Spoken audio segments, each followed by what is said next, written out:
honnêtement, vous m'excuserez si je ne saute pas de joie cet après-midi chez vous, même si je suis content d'être avec vous. Je vous excuse tout à fait. Emmanuel Brisson. J'aimerais comprendre pourquoi certains Français devraient payer une seconde fois. Alors qu'ils payent déjà assez d'impôts, ils payent déjà assez de taxes, on a les cotisations sociales les plus élevées d'Europe, on a des prélèvements sur l'épargne, on a une inflation qui ronge leur pouvoir d'achat.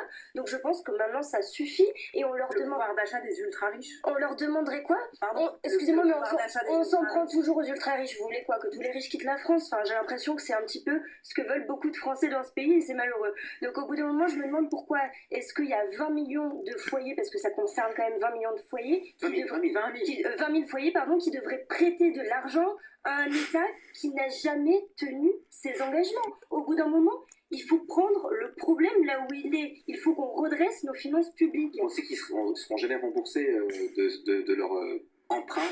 Là, je peux soutien dans ce cas-là. Je sais que le PS est nostalgique des années de Mitterrand.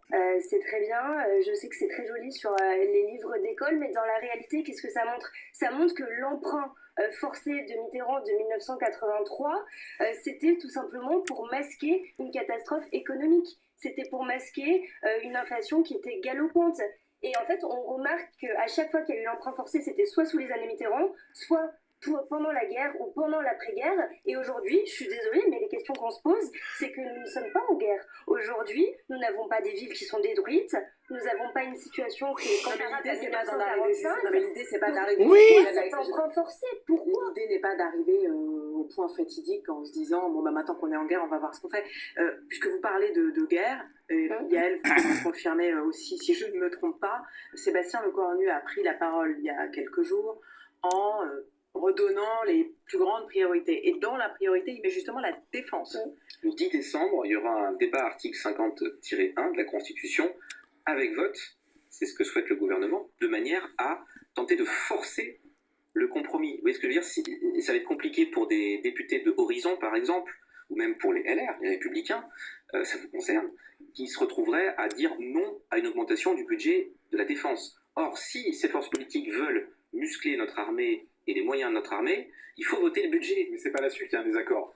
Si vous me demandez à moi qui suis opposant radical à ce gouvernement, qui est voté contre le PLFSS, qui est voté contre la partie recette du projet de loi de finances, si je suis pour que nous donnions les moyens d'avoir une armée qui est capable de protéger les Français et le territoire national, évidemment je dis oui. Le sujet de désaccord majeur, il porte sur la politique fiscale, sur la mise à contribution des ultra-riches, avec le débat qu'on vient d'avoir d'ailleurs, qui illustre ce qui est le débat historique dans ce pays, puis même bien avant François Mitterrand. Moi j'ai une forme de nostalgie pour ça, mais je comprends que vous ne l'ayez pas, on ne verra pas de la même histoire politique, mais d'un débat entre qui doit payer pour les services publics, qui doit payer pour l'investissement dans la transition écologique aujourd'hui, qui doit payer pour l'armée et la défense nationale. Donc c'est trop simple, monsieur Lecornu, il est habile, tout le monde le dit, il le commente, etc.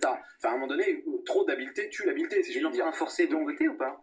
Donc, non, enfin pardon, je vous l'ai dit encore une fois, l'emprunt ça veut dire qu'on rembourse. Donc ça ne règle pas le problème de nos déficits publics, ça ne règle pas le problème de notre capacité que nous sommes en train de réduire à investir pour que les Français vivent mieux demain, pour protéger notre pays du réchauffement climatique. Donc moi je suis pour qu'on revienne à une fiscalité de justice à l'égard des ultra-riches. J'ai quand même aussi ce sentiment, c'est que justement les très très grands sujets extrêmement clivants sur la taxation des riches, sur les retraites. En fait là le gouvernement, et vu l'état...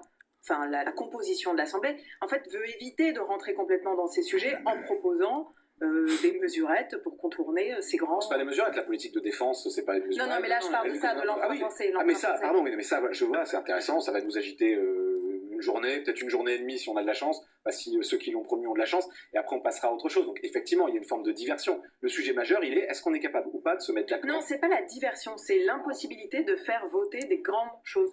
Non mais c'est à l'État de se réformer, excusez-moi, mais c'est pas aux Français de payer. Au bout d'un moment, si on veut redresser nos finances publiques, il y a plein de choses à faire, il suffit de regarder la réalité en face.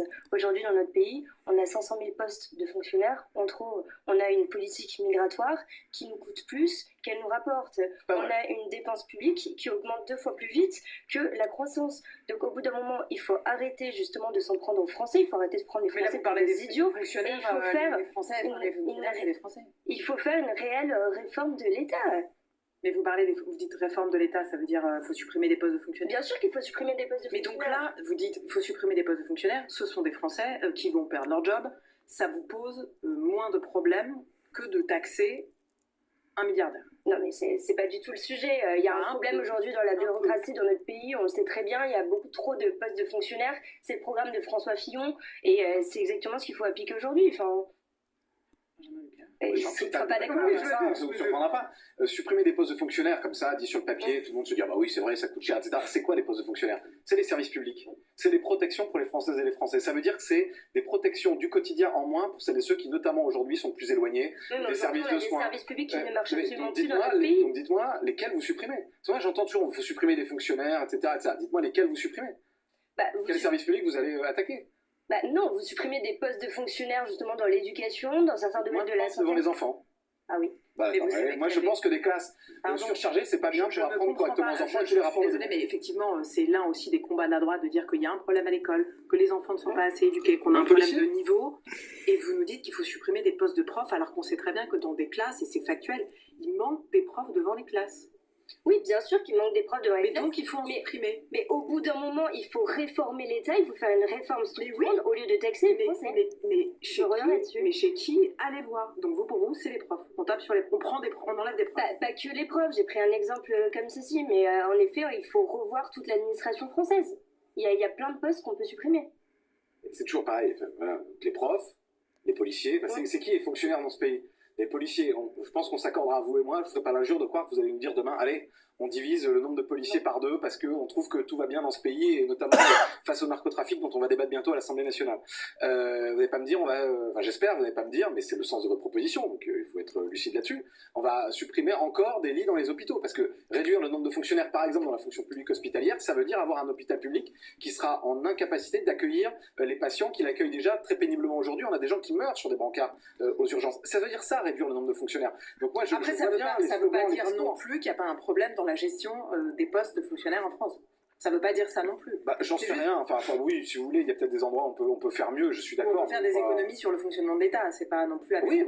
Oui, par exemple, on peut regarder, je sais pas, est-ce que c'est toujours utile d'avoir 2 chambres, l'Assemblée nationale et le Sénat, par exemple? Oui, on peut regarder des choses comme ça. Il y aurait pas l'amendement sur l'emprunt français supprimé. Voilà, oui, je n'aurais pas les navettes parlementaires, voilà, tout ça, oui. Après, c'est pas incongruité démocratique. Vous voyez bien quand même le sujet, c'est-à-dire que moi je vois bien les débats sur les agences, sur le nombre de fonctionnaires. Tout ça, c'est rien du tout. Le sujet, c'est qu'on a un déficit public qui a explosé, on a une dette publique qui est un vrai sujet, notamment les intérêts de la dette qui sont un vrai sujet, et on a des besoins d'investissement, des besoins de dépenses qui vont augmenter, parce que le réchauffement climatique, il augmente, parce que les inégalités et la pauvreté augmentent, parce que les attentes de nos concitoyens pour être protégés dans un monde dangereux augmentent.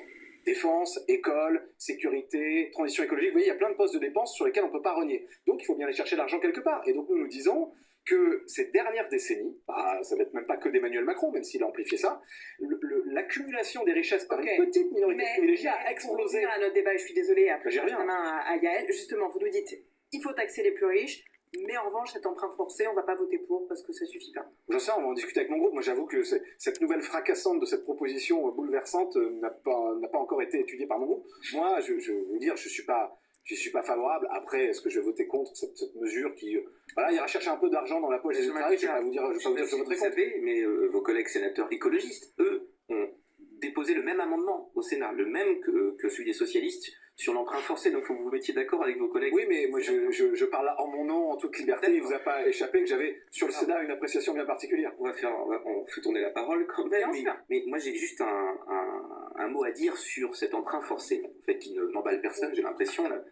En fait, on est dans une situation où Sébastien Lecornu a dit « Je veux un budget quoi qu'il en coûte » avant la fin de l'année. Parce qu'un mauvais budget, c'est mieux que pas de budget du tout. C'est ce qu'il dit, qu'il répète tous les jours, Sébastien Lecornu. Donc en fait, on en arrive à des petits cailloux semés pour arriver à un compromis improbable qui n'a rien de certain d'ici à Noël. Est-ce que cette méthode-là, elle vous fatigue ou pas, ou elle vous convient, Benjamin Lucas et vous, de savoir si oui ou non, c'est comme ça qu'il faut procéder, ou est-ce qu'il faut abandonner ce budget et se contenter d'une loi spéciale et on recommence en janvier-février à élaborer un autre budget? Je pense que tout ceci fatigue les Français. Moi, j'ai appelé à une censure il y a quelques semaines. Moi, je suis pas la porte-parole de M. Lecornu. J'ai l'impression qu'ils font du tripatouillage politique depuis plusieurs semaines et ceci agace profondément nos compatriotes. Donc non, ce budget ne me satisfait absolument pas et je pense que ce n'est vraiment pas viable. Donc voilà. Vous n'avez pas de budget? Oui, pas de budget. Donc Donc arrêtons toutes ces propositions. Non mais le compromis n'est possible qu'à un seul prix, c'est que celles et ceux qui gouvernent de façon, je le rappelle, j'ai voté toutes les motions de censure totalement illégitimes. Monsieur Le Cornu est un Premier ministre qui est assis sur la coalition, on peut même pas dire majorité, sur la coalition parlementaire la plus faible de l'histoire de la Ve République. Et même quand vous voyez la sous-mobilisation des députés macronistes, quand vous voyez même les votes des députés macronistes au quotidien, Monsieur Le Cornu il est le chef de rien du tout. Il a besoin non mais voilà, bon, Monsieur Le Cornu, d'accord, les pulls, etc. Mais à part ça, il n'y a pas grand-chose à présenter quand même. Et il a une discussion avec les socialistes. Enfin, les socialistes, c'est 70 collègues, estimables certes, mais enfin 70. Bon. Donc le compromis n'est possible que si les macronistes entendent qu'il faut rompre avec l'orientation politique qui est la leur. Pas donner ici ou là des cacahuètes qui tomberaient de la poche après un dîner à Matignon, mais accepter une rupture franche et nette avec la politique qui est menée depuis 8 ans. En tout cas, moi, comme parlementaire, au moins à mes consciences, je ne peux voter un budget que s'il rompt avec les cadeaux aux ultra-riches, que s'il rompt avec les aides publiques sans contrepartie aux grandes entreprises, et que s'il permet aux Françaises et aux Français des classes moyennes et populaires de vivre mieux. Chacune des 3 grandes forces de l'Assemblée est sur la même ligne que vous. Oui, excusez-nous, moi je pense que d'ailleurs le problème c'est que M. Macron a été élu en 2017 parce que oui il y a des convictions, oui il y a des idées qui sont différentes. On ne se mettra pas d'accord avec Mme Brisson sur la vision qu'on a du pays, c'est normal, ça s'appelle la démocratie. Merci beaucoup pour ce débat, merci de nous avoir suivis sur France Info. À 16h, vous retrouvez Fanny Conquier, moi je vous retrouve demain.